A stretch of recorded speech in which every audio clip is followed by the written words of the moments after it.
오늘 아침 6시. 손이 떨렸습니다.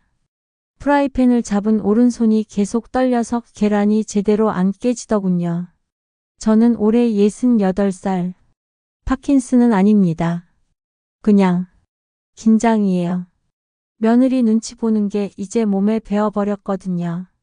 지글지글. 오늘 유난히 주방에서 기름 튀는 소리가 크게 들렸습니다. 오늘은 제대로 해야 하는데 그때였어요. 또 태웠네요. 뒤에서 들린 목소리. 며느리였습니다. 미안하다. 매일 똑같은 실수를. 아버님, 제발 좀 신경 써주세요. 어떻게 하루도 태우지 않는 날이 없으세요. 숨이 막혔어요. 변명하고 싶었지만 입이 안 떨어지더군요. 거울을 봤습니다. 부엌 창문에 비친 제 얼굴. 주름투성이 놓인 구부정한 어깨. 풀 죽은 눈빛. 이게 접니까? 20년 전 전략기획실장 김민수. 지금은 그냥 쓸모없는 식객. 하지만 아무도 모릅니다. 이 불편한 돌멩이 속에 다이아몬드가 숨어 있다는 걸요. 영상 마지막에는 제가 어떻게 가족의 회사를 살렸는지, 그리고 그 후 제가 내린 충격적인 결정을 공개합니다. 여러분 인생에도 꼭 필요한 깨달음 4가지도 함께요. 제 손을 봤습니다. 설거지하다 보니 물에 불어 쪼글쪼글해진 손. 이 손이 한때는 펜을 들고 수십억짜리 계약서에 사인했었죠. 1997년 12월 2일. 그날을 잊을 수가 없습니다.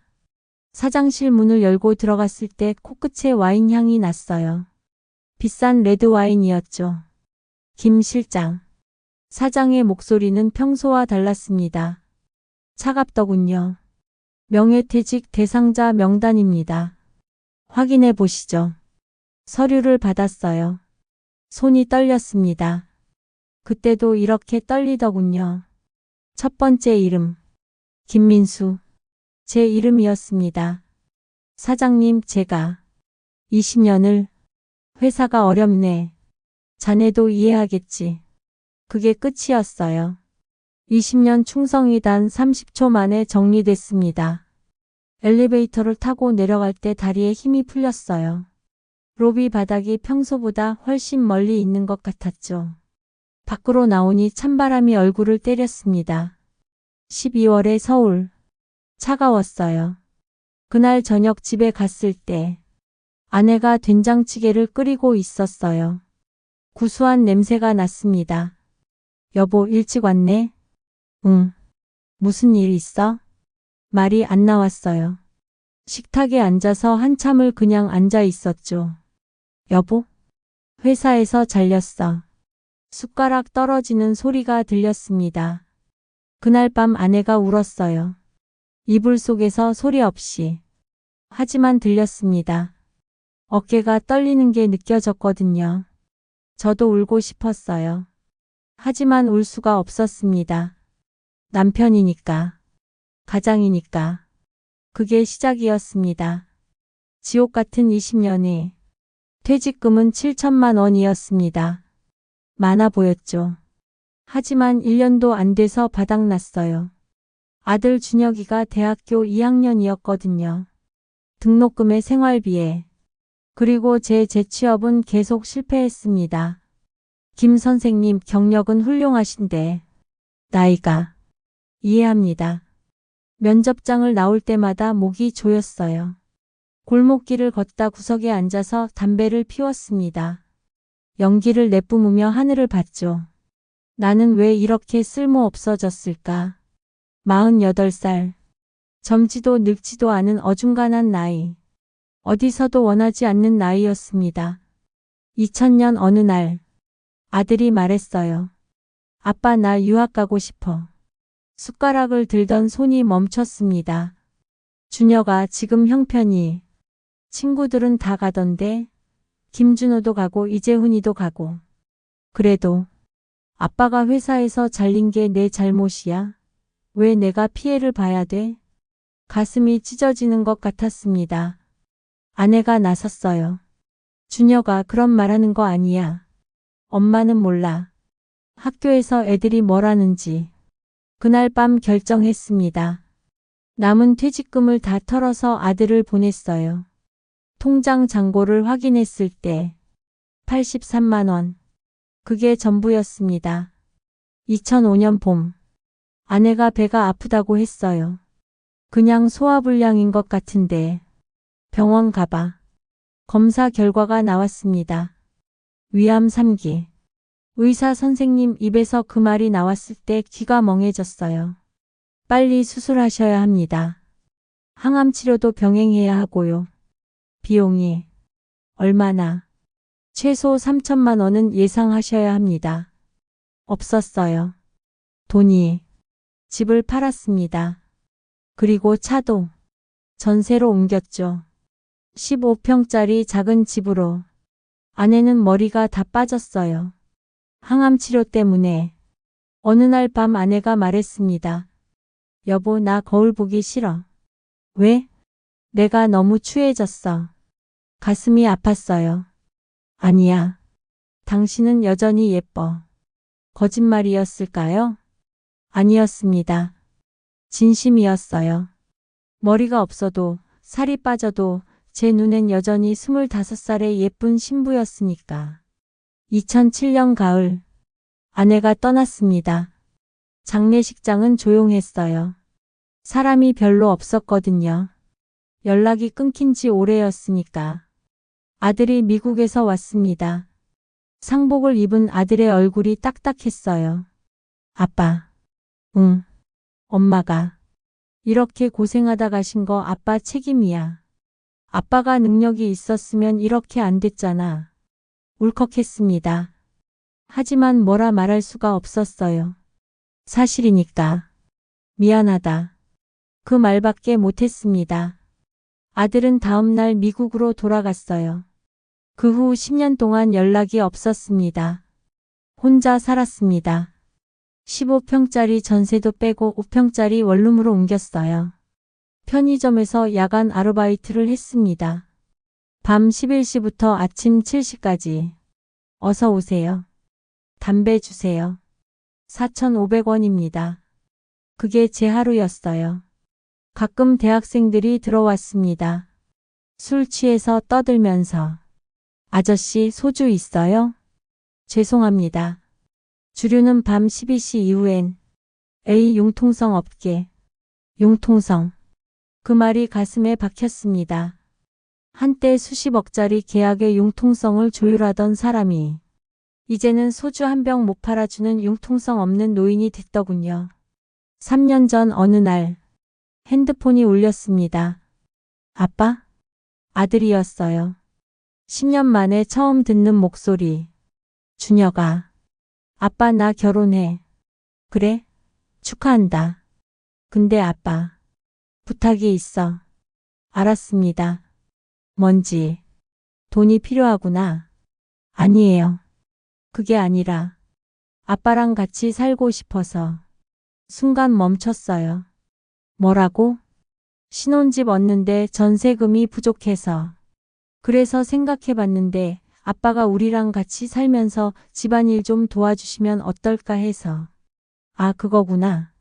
일손이 필요한 거구나. 그래. 그럴게. 왜 그랬을까요? 거절할 수도 있었는데 외로웠나 봅니다. 너무. 며느리 수진을 처음 만난 날 악수를 청했는데 손을 안 잡더군요. 안녕하세요, 아버님. 그래, 잘 부탁한다. 아버님, 저희 집에 오시면 규칙이 있어요. 결혼 전인데 벌써 규칙이라니. 아침은 6시까지 차려주세요. 저희 7시에 출근하거든요. 응. 그리고 빨래랑 청소는 매일. 애기 생기면 애기도 봐주셔야 하고요. 알았어. 아들은 옆에서 아무 말도 없었습니다.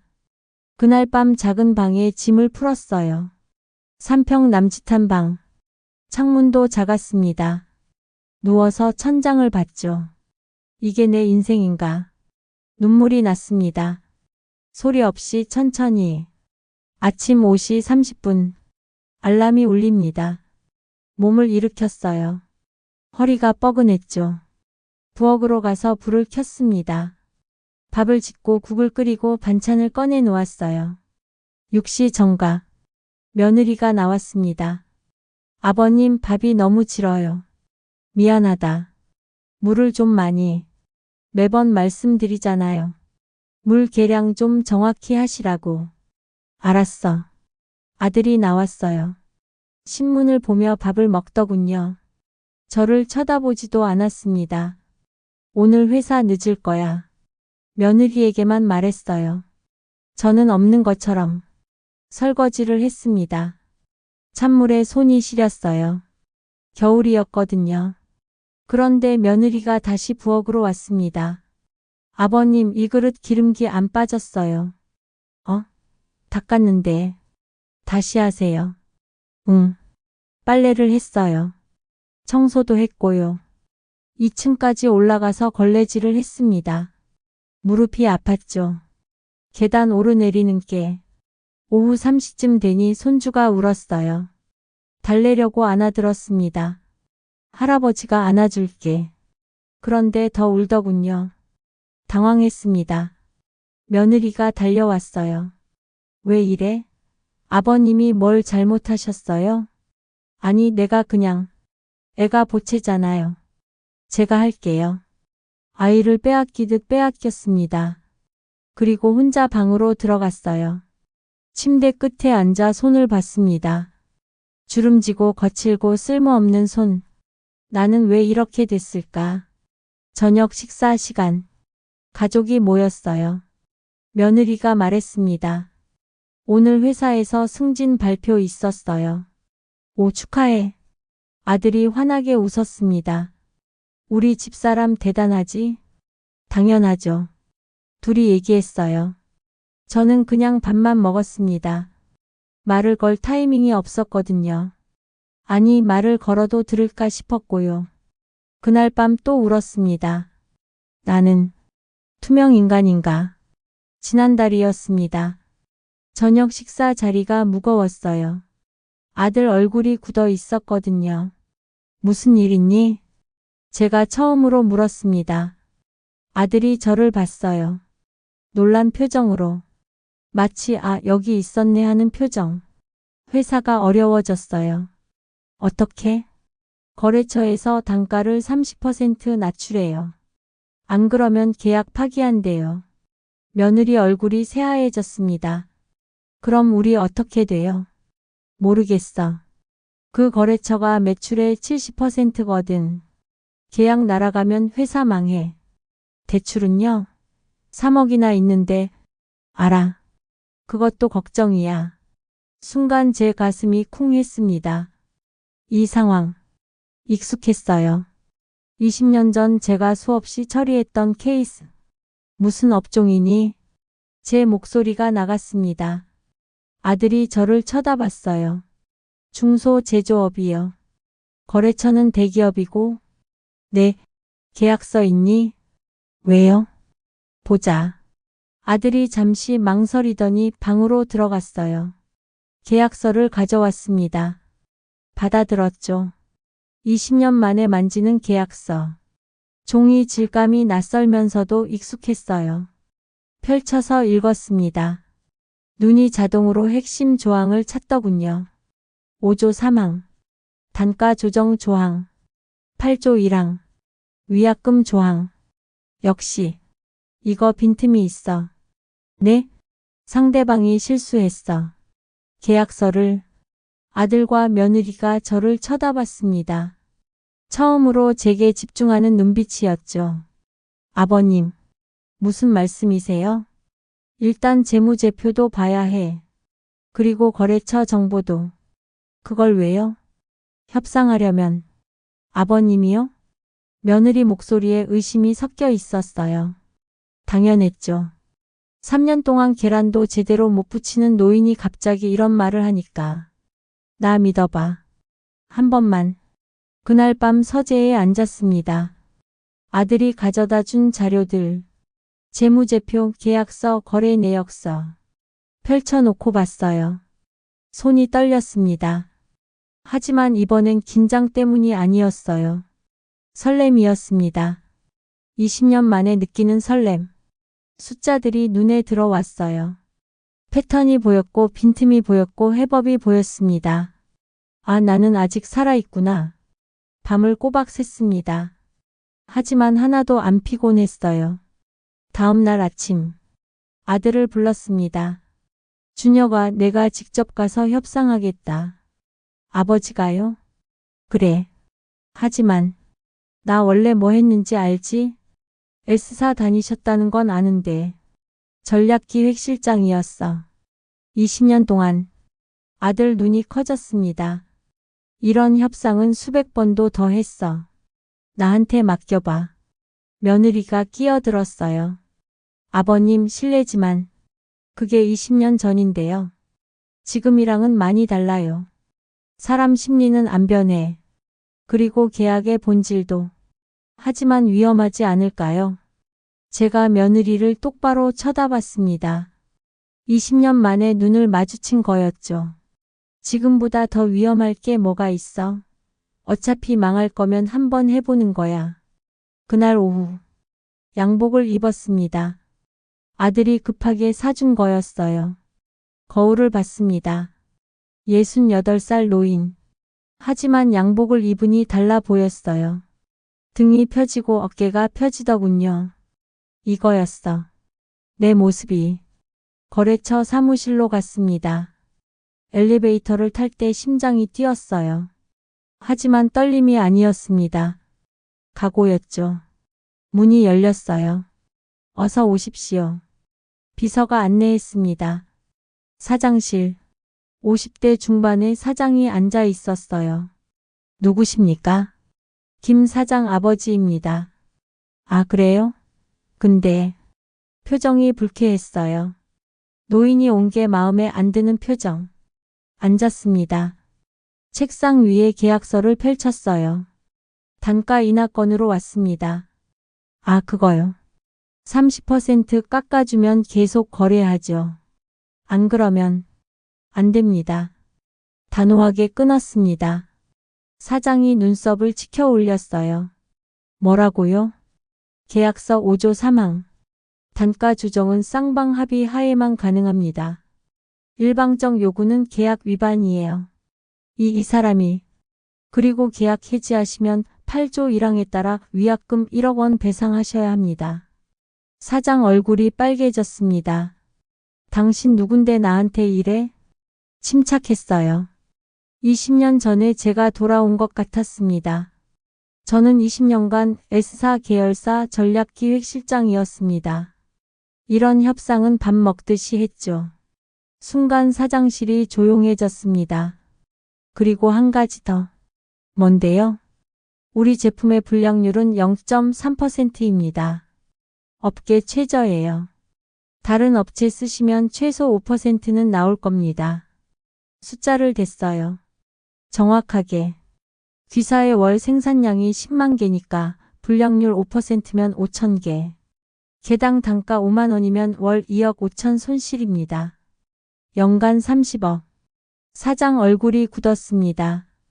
우리한테 30% 깎으려고 하시는데 그거 절약해봐야 연 5억입니다. 오히려 25억 손해시죠. 침묵이 흘렀습니다. 사장이 자세를 고쳐 앉더군요. 제가 생각이 짧았습니다. 단가는 그대로 유지하시죠. 아니, 5% 올려주십시오. 네? 품질에 대한 정당한 대가입니다. 결국 합의했습니다. 단가 5% 인상으로. 집으로 돌아오는 차 안. 아들이 계속 말했습니다. 아버지 진짜 대단하세요. 와, 그 양반 얼굴 식은땀 나는 거 봤어요? 그래. 역시 전략기획실장 출신이시네요. 저 완전 감동했어요. 감동. 그 단어가 귀에 들어왔지만 가슴엔 안 들어왔어요. 집에 도착했습니다. 며느리가 현관에 나와 있었어요. 아버님, 정말 감사합니다. 급하게 절을 했습니다. 이제부터 제가 정말 잘할게요. 아버님 대접 제대로 해드릴게요. 됐어. 아니에요. 그동안 제가 무례했어요. 죄송해요. 식탁에 음식이 차려져 있었습니다. 며느리가 정성껏 준비한 게 보였어요. 앉으세요, 아버님. 아버님 좋아하시는 갈비찜이에요. 앉았습니다. 아들이 술을 따랐어요. 아버지 한잔 하세요. 받았습니다. 마셨죠. 앞으로 회사 일 좀 봐주세요. 제가 경험이 부족해서 아버님 계시면 회사 안정적으로 돌아갈 것 같아요. 손주가 제 무릎에 올라왔어요. 할아버지. 며느리가 웃으며 말했습니다. 애가 할아버지 너무 좋아해요. 그랬나? 어제까지는 안 그랬는데. 식사를 마쳤습니다. 아버님 쉬세요. 설거지는 제가 할게요. 방으로 들어갔어요. 문을 닫고 침대에 앉았습니다. 창밖을 봤죠. 달이 떠 있었어요. 눈물이 났습니다. 왜일까요? 기쁘지 않았어요. 오히려 가슴이 허했습니다. 쓸모 있으면 귀하고 없으면 버리고. 이게 가족인가? 이게 사랑인가? 20년 동안 저를 돌멩이 취급하던 사람들이 하루아침에 다이아몬드라고 떠받드는 게 우습더군요. 아니 슬펐어요. 그날 밤 잠이 안 왔습니다. 천장만 쳐다봤죠. 새벽 3시쯤 되니 결심이 섰습니다. 나가야겠다. 다음 날 아침 가족을 거실에 모았습니다. 얘기 좀 하자. 네, 아버지. 무슨 일이세요? 나 이 집 나갈 거야. 순간 정적이 흘렀습니다. 네? 혼자 살 거야. 며느리가 황급히 말했어요. 아버님 왜요? 제가 뭘 잘못했어요? 잘못한 거 없어. 그럼 왜요?